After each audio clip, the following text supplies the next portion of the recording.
tell us also a little bit about her journey from working in palliative care to the kind of work she's doing today. See if I can get this mic to work right. I'm going to tell you a little bit about caring for both my parents when they died, and how that each of them separately informed the work I did following that, and it's somewhat different for each of them.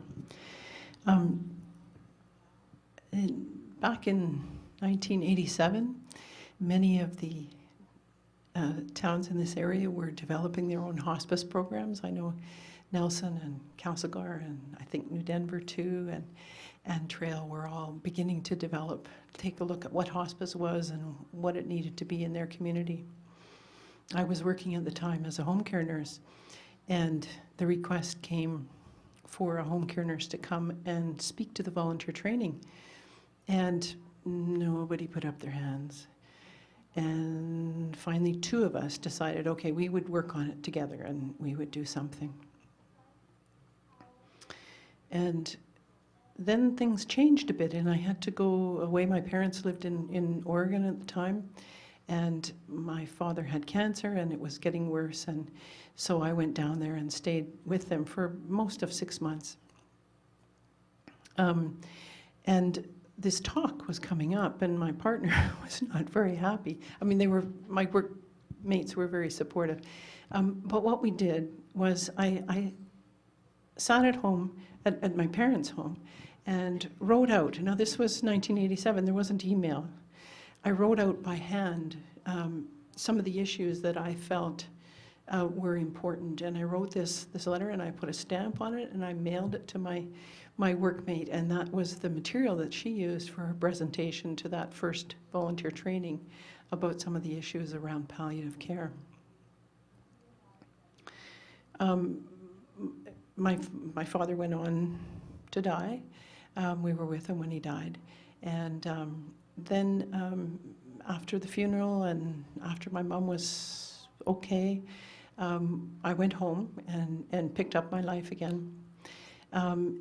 And began working for hospice. They were hiring a coordinator, and my daughter was going into school full time, and I wouldn't want to have extra time, so I took up that work as well as my home care nursing.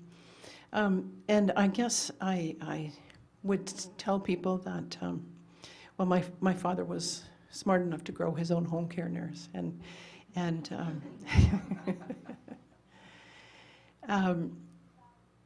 so fast forward 20 some odd years, 25 years, and my mother now lived in the Trail area in Moorfield, and was now a frail elder, living independently, pretty much, with a little help. She still drove, but we often said, no, I know you can drive, Mom, but we'll take you, it's okay. But she still drove to the hairdresser a block away, and so forth. And I was working as a case manager then, and they came out with this new thing, this new yellow book, My Voice. And I said, Mom, this is something new, here, I want you to look at this. And she said, yes, we need to talk.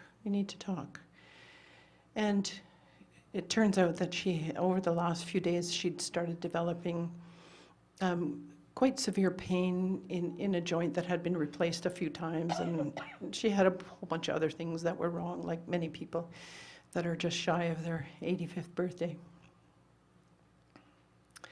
And so this developed, and reluctantly we had to medicate for that pain because it was very severe, and reluctantly she came to our house despite the dog and stayed there temporarily, and over a period of the next 5 to 6 months kind of went through many things. When she had pneumonia, my thinking, oh, maybe I'm not going to be able to keep her alive. But we were waiting for some surgery to fix the problem and so forth, and trying to cope with all the things that happen with being less mobile and being in bed a lot, not, and so forth. And after she began to clear from having some of this medication, which was only barely controlling the pain, having the luxury of conversations. And I remember I had always wanted her to be more engaged with my kids. And now my kids were grown-ups, but it happened that year, in those 6 months. My daughter happened to be living back with us that year. And she was a chef, and my mom had been someone who had converted recipes from wood stoves to electric stoves for Moffat back in the day, and was very interested in cooking, but had been a housewife. And so I remember her waiting up for my daughter to come home from her restaurant job to find out what the special had been that day. And my son also, was living away, but was able to come and visit and have some good conversations with my mom.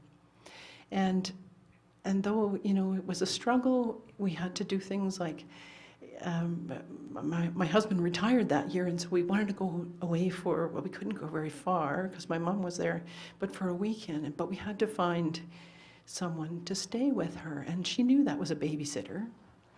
But there was no, but she was very gracious in allowing that to happen and allowing my friends to come and stay with her so we could go away. Well, surgery, she was too high a risk and made the decision not to do that, and we kind of went, oh, okay. Well, what's the plan? Well, we don't have a plan. We're just here and we're doing this, and we'll see how it goes. And then we tried some alternate medicine. My mom was going to try anything. She wasn't keen on it, but she had some acupuncture and it started to work, and we didn't really talk about it, but we thought, well, maybe she'll get back to her apartment, which is really what she wanted, to be independent. And then she died suddenly one Sunday morning, and I was doing some fussing out in the rest of the house, and she was sitting having her morning coffee, and I thought, why am I doing this? I don't need to do this. I'm going to go in there and sit with my mother and have coffee. And so I was able to do that, and then she died quite suddenly there and then, and things went from there.